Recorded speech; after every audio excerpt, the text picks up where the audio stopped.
राजस्थान में चुनावों की तारीखों का ऐलान हो चुका है।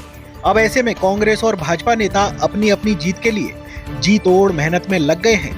ऐसे में राजस्थान में भाजपा की तरफ से एक बड़ा नाम भी उभर कर सामने आया है। वो है राजकुमारी दिया कुमारी। दिया कुमारी की कहानी बड़ी ही दिलचस्प और फिल्मी टाइप है। आज इस पर चर्चा होगी, लेकिन इससे पहले राजस्थान के चुनावी माहौल को थोड़ा और जान लेते हैं।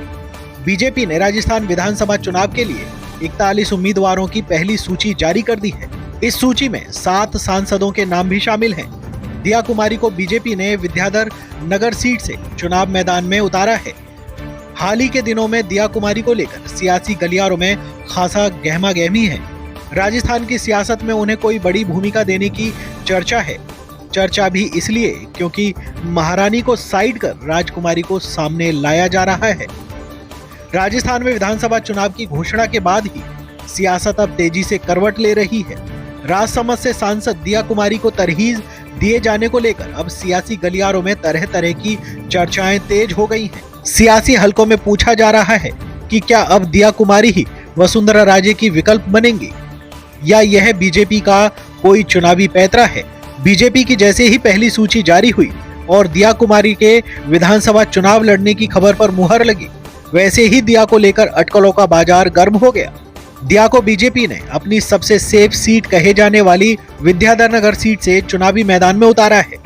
इस सीट से मौजूदा वक्त में पूर्व उपराष्ट्रपति और राजस्थान के पूर्व मुख्यमंत्री रह चुके भैरों सिंह शेखावत के सबसे करीबी रिश्तेदार नरपत सिंह राजवी विधायक हैं। लिहाजा ऐसे में जब उनका टिकट कटा तो चर्चाओं को और बल मिल गया कि क्या बीजेपी के पास अब दिया कुमारी को लेकर कोई बड़ा प्लान है। यही नहीं, मध्य प्रदेश की तर्ज पर राजस्थान में भी सांसदों को विधायक का चुनाव लड़ाया जा रहा है, यानी रणजी टीम का मैच सीधे भारतीय टीम से होगा। खैर, दिया कुमारी की सियासत में एंट्री पूर्व मुख्यमंत्री वसुंधरा राजे सिंधिया ने ही करवाई थी। साल 2013 में जयपुर में एक कार्यक्रम के दौरान दिया कुमारी और राज्यवर्धन सिंह राठौड़ ने बीजेपी का दामन थामा था। इसके बाद दिया कुमारी को सवाई माधोपुर से विधानसभा चुनाव का टिकट दिया गया और वह साल 2013 से 2018 तक सवाई माधोपुर से विधायक रही। इसके बाद बीजेपी ने उन्हें साल 2019 के लोकसभा चुनाव में राजसमंद से चुनावी मैदान में उतारा। उन्होंने एक बार फिर जीत दर्ज की। सियासी जानकारों का कहना है कि पहली सूची को देखकर साफ होता है कि वसुंधरा राजे की टिकट वितरण में नहीं चली।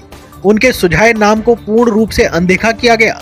साथ ही आला कमान ने यह भी साफ कर दिया कि टिकट वितरण में किसी भी तरह की गुटबाजी नहीं चलेगी। कुल मिलाकर बीजेपी ने साफ कर दिया है कि चुनाव प्रधानमंत्री मोदी और उनके चेहरे पर केंद्रित होगा। बस चुनाव चिन्ह कमल का फूल होगा। अब प्रकाश डालते हैं राजकुमारी दिया की पर्सनल लाइफ पर। राजसमंद सांसद और जयपुर राजघराने की राजकुमारी दिया की प्रेम कहानी काफी फिल्मी और दिलचस्प रही है।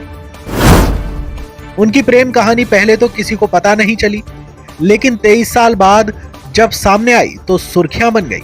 दरअसल राजकुमारी दिया ने राजघराने के विरोध के कारण 1994 में दिल्ली के एक कोर्ट में गुपचुप तरीके से सामान्य आदमी नरेंद्र सिंह से शादी कर ली थी।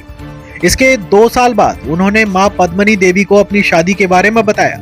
इसके बाद जयपुर राजस्थान ही नहीं बल्कि पूरे देश में सनसनी फैल गई थी।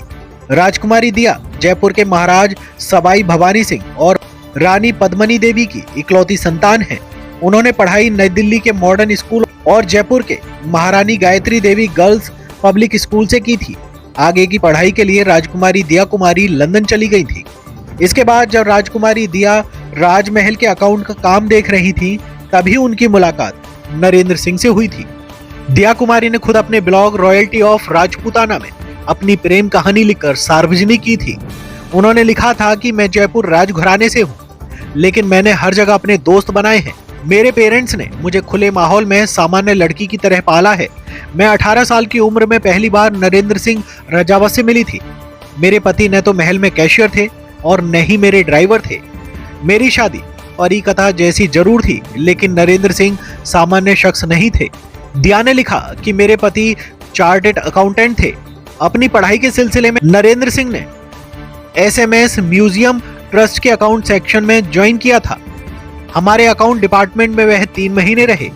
उसके बाद उन्होंने अपना कंस्ट्रक्शन का बिजनेस शुरू कर दिया। मेरे पेरेंट्स ने उन्हें कंस्ट्रक्शन बिजनेस शुरू करने के लिए कोई पैसा नहीं दिया था। पहली बार हम महल में मिले। मैं उनकी सहजता और ईमानदारी से बहुत प्रभावित हुई थी। राजकुमारी दिया लिखती हैं कि मुझे उनसे पहली नजर में प्यार नहीं हुआ था। जब वह अकाउंट डिपार्टमेंट की ट्रेनिंग खत्म करके चले गए तो मुझे लगा कि मैं उनसे बार बार मिलूं। जब भी नरेंद्र जयपुर आते तो हम कॉमन दोस्त के यहाँ मिलते थे। मैं पेरेंट्स के साथ विदेश गई तो उन्हें मिस करने लगी। मुझे एहसास हुआ कि हमारा रिश्ता दोस्ती से कहीं ज्यादा है। मैंने इस बारे में मॉम से बात की तो उन्हें झटका लगा। वह चाहती थी कि मेरी शादी किसी राजघराने में हो। मॉम को पता लगने के बाद हम कोशिश करते कि जयपुर से बाहर ही मिलें। हम दिल्ली के एक दोस्त के घर आकर मिलते थे। इस पर मेरे पेरेंट्स ने मुझे शादी के लिए लोगों से मिलाना शुरू कर दिया। मैं कई शानदार लोगों से मिली, लेकिन मेरी दिलचस्पी तो किसी और में थी। मैं अपने पेरेंट्स की चिंता भी समझ रही थी। मैंने नरेंद्र से रिश्ता खत्म करने की कोशिश भी की। हमने बात करना बंद कर दिया। इसका असर नहीं पड़ा, बल्कि प्यार और शादी की चाह गहरी होती चली गई। हम दोनों ने 6 साल तक एक दूसरे को जानने के बाद आखिरकार 1994 में आर्य समाज तरीके से शादी कर ली। फिर इस शादी को कोर्ट में भी रजिस्टर कराया। मैंने 2 साल तक अपने पेरेंट्स को नहीं बताया कि हमने शादी कर ली। फिर नवंबर 1996 में मैंने मां को बताया कि हमने शादी कर ली है। हालांकि नरेंद्र सिंह के परिजनों की प्रतिक्रिया भी पॉजिटिव नहीं रही थी। फिल्मी उतार चढ़ाव के बाद अगस्त 1997 को राजकुमारी दिया कुमारी की नरेंद्र सिंह के साथ भव्य तरीके से शादी हुई। राजपूत समुदाय ने एक ही गोत्र का होने के कारण राजकुमारी दिया कुमारी और नरेंद्र सिंह की शादी का विरोध किया। इसके चलते राजा भवानी सिंह को राजपूत महासभा के अध्यक्ष का पद भी छोड़ना पड़ा।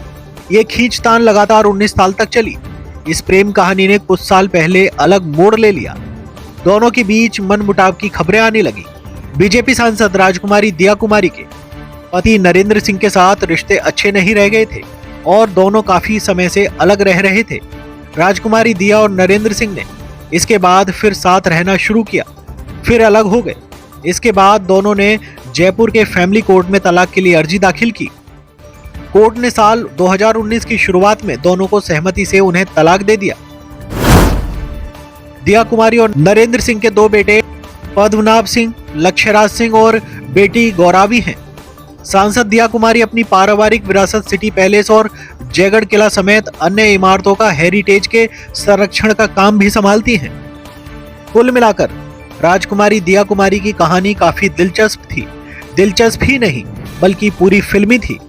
खैर, अब राजकुमारी दिया फुल टाइम राजनीति में उतर चुकी हैं। इसी के साथ उनके चर्चे भी तेज हो गए हैं। यहाँ तक कि प्रधानमंत्री की राजस्थान में कोई सभा या रोड शो होता है तो दिया कुमारी प्रधानमंत्री मोदी के सबसे करीब पाई जाती है। अब देखना होगा कि दिया कुमारी राजस्थान के विधानसभा चुनावों में क्या कमाल करती हैं। क्या वाकई भाजपा ने राजस्थान में वसुंधरा राजे सिंधिया का विकल्प ढूंढ लिया है? यह तो अब 3 दिसंबर को ही साफ हो पाएगा। खैर, राजस्थान से खबर 24 एक्सप्रेस के लिए जगदीश तेली की रिपोर्ट।